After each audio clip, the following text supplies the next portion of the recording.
This is the first CNQ podcast field report, a ski trip with classmates to Vail, Colorado.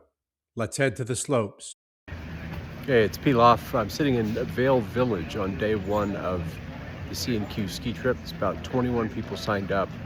Looks like 20 are going to make it. There are people spread all over the slope. The weather and the snow hasn't been the best, but everyone's got a good exploratory attitude and is out checking out where they can get good runs in. So each day, the whole group goes out and skis, and in the evening, we get together for a meal either at one of the houses or the restaurant. So. They're not skiing safely. There's Dino, who's never skied. Landon, dressed in the orange. Oh, having fun.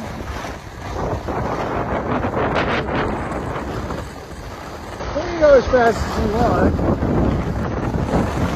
Or slow. Here are the original organizers of the weekends: Landon Lack, Justin Whitney, Paul Kelly, and John Strickler. Justin is the primary organizer. He did an excellent job arranging the details and tracking down classmates. John had a local contact in Vail who helped on the pricing for one of the units. These four first got together at Jackson Hole in 2024. Last year, the group grew to 7 classmates. This year, 21. The intent is not to grow this into a massive number of people. Rather, it can serve as an inspiration for the type of event classmates can throw together. The attendees split into 2 ski groups based on the level of skiing they enjoyed. Here you see the more expert skiers in the black group. They skied the more difficult terrain. And here are the devil-may-care members of the blue group, less intense and jovial in nature. They skied the intermediate slopes. Andy Dempsey on the left has a house in Breckenridge and joined during the days. Hey, Dean Dorman. Hey guys, Dean Dorman here, CNQ 86. I live right near West Point, Lake Carmel, New York, so come visit. At 2 Elks in Vail, John Landgraf. Hello. Where are you coming from? I'm coming from Bloomington, Indiana. God's country. Absolutely.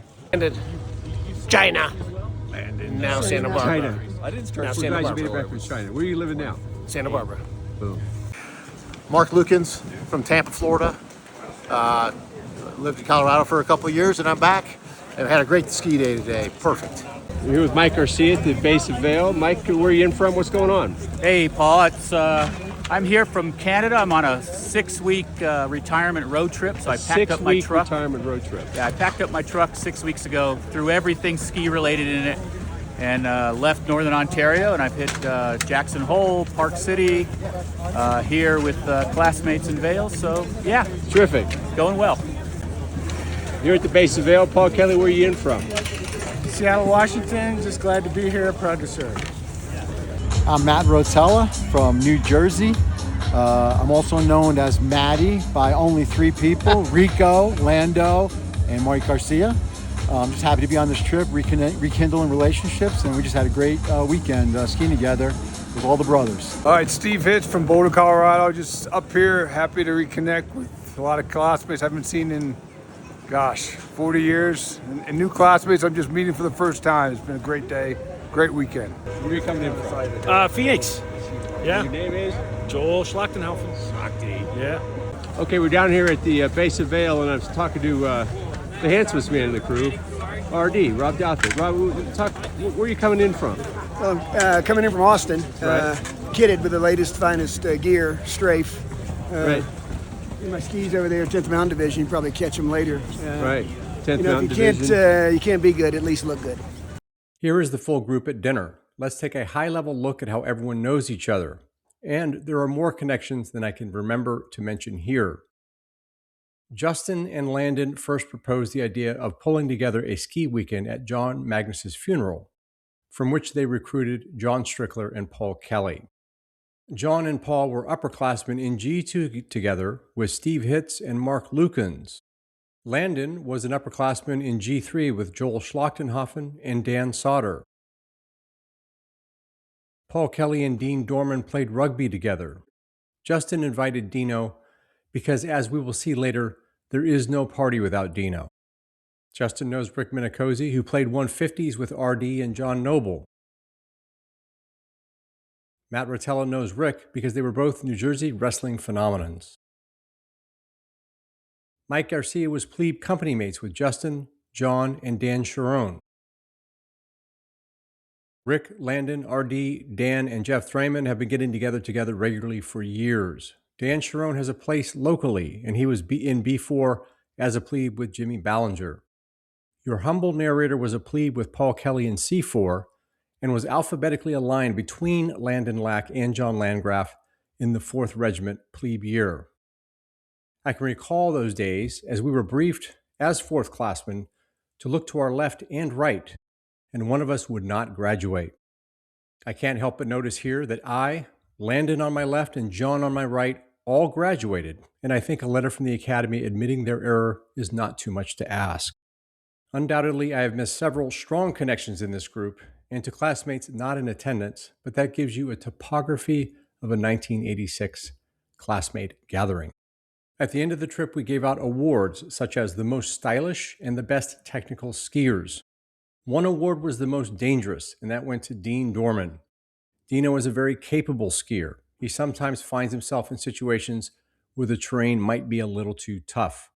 Joining the black group, he was led down a double black diamond trail in the trees by his companions. Thus we find Dino, Dino,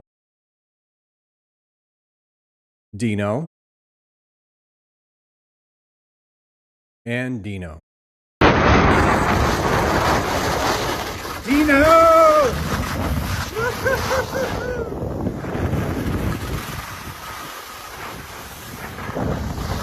Caught on tape, Dino. Say a few words. Did you catch it? We caught it. All right, sweet.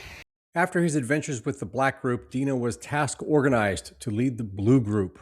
Here you see him orienting the group to the map prior to a run. For West Pointers, old habits die hard. Now, the hallmark of a West Pointer on a ski slope is going to be their planning process. You see here John Landgraf and Dino going through every element of the planning process with the staff all gathered around. When you put 7 guys who are used to being in charge, all in charge of picking a ski route, this is mostly what you do. So this is a terrific insight into the Class 86 ski route planning. Now let's review a blue group operation. Blue Group had an assembly area northwest of the Rose Bowl Express lift. The mission was to conduct a ski-borne movement to the lift base here. Blue Group leader Dino designates the preferred route, a single black diamond run that goes directly to the base, Route Gold. Some members of the team spot a more modest but longer route. Let's get a briefing from the ground. We're the blue group, and we had a chance to come down to this fine lift here, Rose Bowl number 4 lift. You know, there's 2 ways to go. One was blue and one was black. And Dino said, no, it's not so bad. So I'm now taking so half of us split off to go off to the blue route, which was the mission order. And Dino is taking the group down this right here. So we're just waiting for them to make it down. But the true blue group actually got down here, no problem. We're on good shape. Anyway, that's a quick route update report. Now here's RD coming in from that ripsaw. How was that, RD? Hey. And the rest of the guys are coming down here now. So there's Dino there. Dino, how was that? How was that, brother? We're good, Johnny. No ski trip is complete without a good lunch. Both black and blue groups designated the lunch location and time by text, and all members convened for a good ski lodge grub. We're at the Two Elks Lodge up at the peak of Vail, where the bowls begin in the front side. And if you remember trying to get a group to go to Eisenhower Hall, and how nearly impossible it was to get a group of classmates together to get to Eisenhower Hall, it's kind of like that here. So we have 10 people, and we're all trying to get some measure of coordination. After lunch, everyone's sleepy. It's magnificent, but it definitely takes us back to the days of Eisenhower Hall here at Vail. The après gatherings and off-slope meals were a chance to connect and catch up. Here is breakfast at the Eagle House. Dinner the first night. And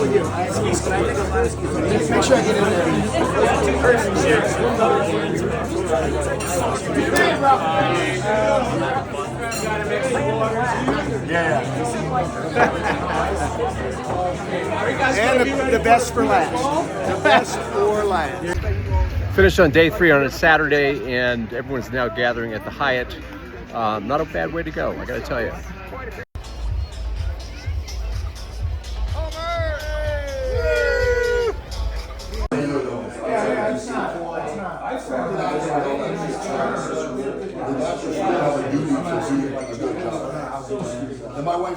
Our final dinner was held at the Daisy House, and you would think a group of 62 to 65-year-old grandpas out skiing would take some time to maybe sit together with a glass of port or perhaps play canasta.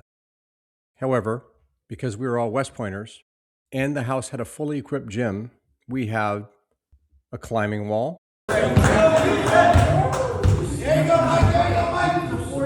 pool challenges, a free throw contest,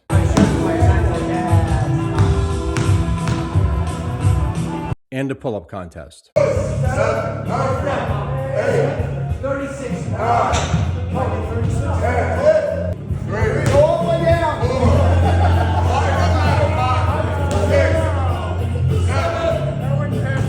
At the end of these festive and competitive activities, we returned back to our unit to find that our classmate Mark Esper was on the TV. Because if you're going to get a briefing on a freshly broken out war, it might as well be from a classmate. Special thanks to Justin Whitney for organizing this excellent trip and showing us all what a terrific class gathering looks like. Pick your activity of interest and get to organizing. It's a great way to spend time together. Thank you for listening to this episode of the Courage Never Quits podcast, where any member of the class of 1986 who is willing to tell their story will be a guest. To get the word out and stay up to date on the latest episodes, hit the like and subscribe button.